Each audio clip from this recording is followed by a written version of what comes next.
भारत क्या पाकिस्तान पर आक्रमण करेगा? 26 निर्दोष 26 या 28 जो निर्दोष सैलानी मारे गए, जिसकी जिम्मेदारी मूलभूत रूप से भारत सरकार के ऊपर है, क्या वह इसका प्रतिशोध या बदला लेने में सफल होगी या नहीं?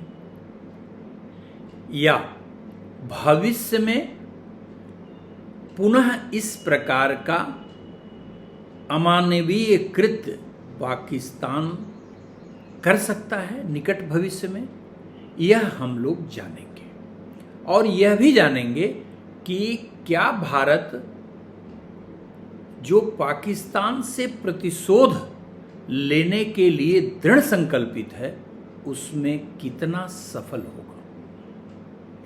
जय महादेव दर्शकों, मैंने पीछे एक वीडियो बनाया था जिसमें मैंने इस बात को उद्धृत किया था कि 14 मई 2025 को बृहस्पति जैसे ही वृषभ राशि का परित्याग करके मिथुन राशि में प्रवेश करेगा तो उसकी स्थिति, जो उसका परिक्रमण काल है, वो अतिचारी अवस्था को प्राप्त करेगा और अतिचारी अवस्था संपूर्ण मानवता के लिए बेहद खतरनाक है। मैंने उद्धृत भी किया था कि चाहे प्रथम वर्ल्ड वार हो, सेकेंड वर्ल्ड वार हो या ऐसी कोई भी विपदा आपदा जब भी आई है, यहाँ तक कि सबसे रिसेंट की दुर्घटना जो कोरोना के रूप में आई थी, उस समय भी बृहस्पति अतिचारी अवस्था में था। स्पष्ट रूप से मैंने आपको बताया था कि चाहे आर्थिक स्थिति की बात विश्व की कर लीजिए, विश्व के संपूर्ण वासियों के स्वास्थ्य की बात कर लीजिए, पर्यावरण की बात करिए या किसी भी पक्ष की बात करिए, तो निश्चित रूप से अकल्पनीय नकारात्मक परिणाम प्राप्त हो सकते हैं। स्पष्ट मैंने बताया था आपको। मैंने यह भी बताया था कि अतिचारी बृहस्पति 8 साल में संपूर्ण संसार में निश्चित रूप से एक व्यापक परिवर्तन करेगा, जिसमें जनहानि के अतिरिक्त पर्यावरण से लेके आर्थिक, यहां तक कि स्पेस में भी क्रांतिकारी नकारात्मक परिवर्तन कर सकता है। तो मैं उस स्थिति को रिपीट नहीं करता हूं, मैं सीधे आता हूं कि 22 अप्रैल 2025 को जो यह दुर्घटना हुई कश्मीर में, जो हमारे सैलानी मारे गए, सीधे साधे, जो सिर्फ जिनका उद्देश्य पर्यटन का था, उन्हें मारा गया। वह हुआ क्यों? और भविष्य में क्या पुनः इसकी जो है वो पुनरावृत्ति हो सकती है? भारत सरकार के कदम क्या होंगे, इसके बारे में हम लोग चर्चा करते हैं। देखिए, भारत की जन्म कुंडली पे अगर आप विचार करेंगे तो 15 अगस्त 1947 को जो भारत आज़ादी प्राप्त किया, उस समय वृषभ लग्न का उदय हो रहा था और युद्ध के जितने भी कारक ग्रह हैं, जैसे मंगल उसमें सर्वाधिक प्रधान ग्रह है। वृषभ लग्न में भारत का उदय होने के नाते तृतीय भाव में मंगल नीच का होके बैठा हुआ है। कर्क राशि में मंगल नीच का हो जाता है। नीचता का तात्पर्य यह है कि उसकी जो आग्नेयता है वो न्यूनता को प्राप्त करती है, जिसके कारण विखंडन की प्रवृत्ति मंगल के अंदर नैसर्गिक रूप से आ जाती है। और अप्रैल का महीना अगर आप गिनेंगे तो चौथा महीना है।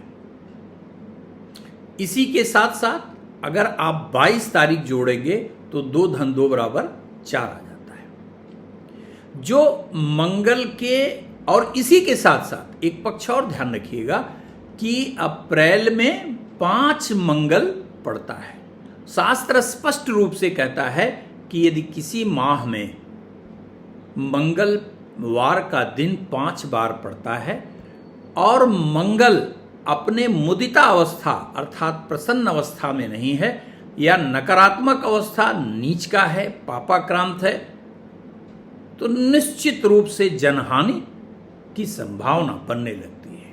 आप पीछे कभी भी जब भी युद्ध हुआ है, जब भी टेररिज्म के इंसिडेंट हुए हैं, आप निकाल के देखिएगा, निश्चित रूप से मिलेगा। एक वीडियो मैं स्पेशली टेररिज्म पर कब कब हुआ, क्यों हुआ, कैसे हुआ, मैं इस पर एक अनुसंधान कर रहा हूं।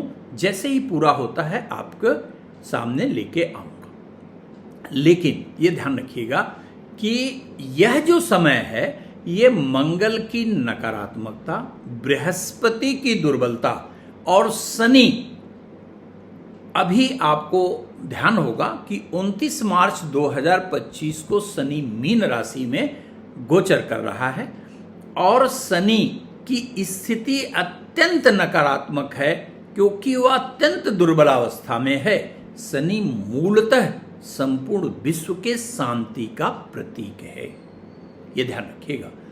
14 मई को बृहस्पति के गोचर परिवर्तन अर्थात मिथुन राशि में जाने के पहले पहले निश्चित रूप से इस बात की पूरी संभावना कही जाएगी कि भारत अपना पक्ष स्पष्ट करेगा अर्थात पाकिस्तान को सबक सिखाएगा। और न केवल 14 मई के पहले ही करेगा, बल्कि 14 मई के पहले पहले रिट्रेट करके और विराम की अवस्था लाने का प्रयास करेगा। यह भी ध्यान रखिएगा। युद्ध या आक्रमण लंबा नहीं होगा, लेकिन अगर 14 मई के बाद की स्थिति बनती है तो वह भारत ही नहीं अपितु संपूर्ण विश्व के लिए अत्यंत खतरनाक स्थिति उत्पन्न हो सकती है। भविष्य में इस बात की संभावना से इनकार नहीं कर सकते कि जब तक मंगल गोचर में नीच का है अर्थात 2 जून 2025 तक, तब तक पाकिस्तान की तरफ से इस प्रकार के छोटी मोटी या बड़ी साजिश का पुनरावृत्ति नहीं होगा। यहां एक और बात आपको संज्ञान में मैं निश्चित रूप से डाल दूं कि कभी भी आपको अपने व्यक्तिगत जीवन में भी अगर आप मंगल प्रधान व्यक्ति हैं या शनि प्रधान व्यक्ति हैं, तो कभी भी वाद विवाद ऐसे समय बिल्कुल नहीं करना चाहिए कि जब किसी मास में मंगल 5 पड़े, मंगलवार का दिन 5 पड़े, गोचर में मंगल नकारात्मक हो, ठीक है, बृहस्पति की स्थिति दुर्बल हो और शनि मूलभूत रूप से कमजोर हो। ये अवश्य ध्यान रखिएगा। तो ये वीडियो मैंने इसलिए बनाया कि हमारे देश के सभी नागरिकों के अंदर पाकिस्तान से बदला लेने की जो प्रवृत्ति है या जो हम सोच रहे हैं वह भारत सरकार करेगी या नहीं करेगी, बहुत सारे लोगों के सवाल थे। तो पुनः एक बार दोहरा दें, निश्चित रूप से भारत रिट्रीट करेगा, पाकिस्तान को मुंहतोड़ जवाब देगा और 14 मई के पहले पहले ही देगा।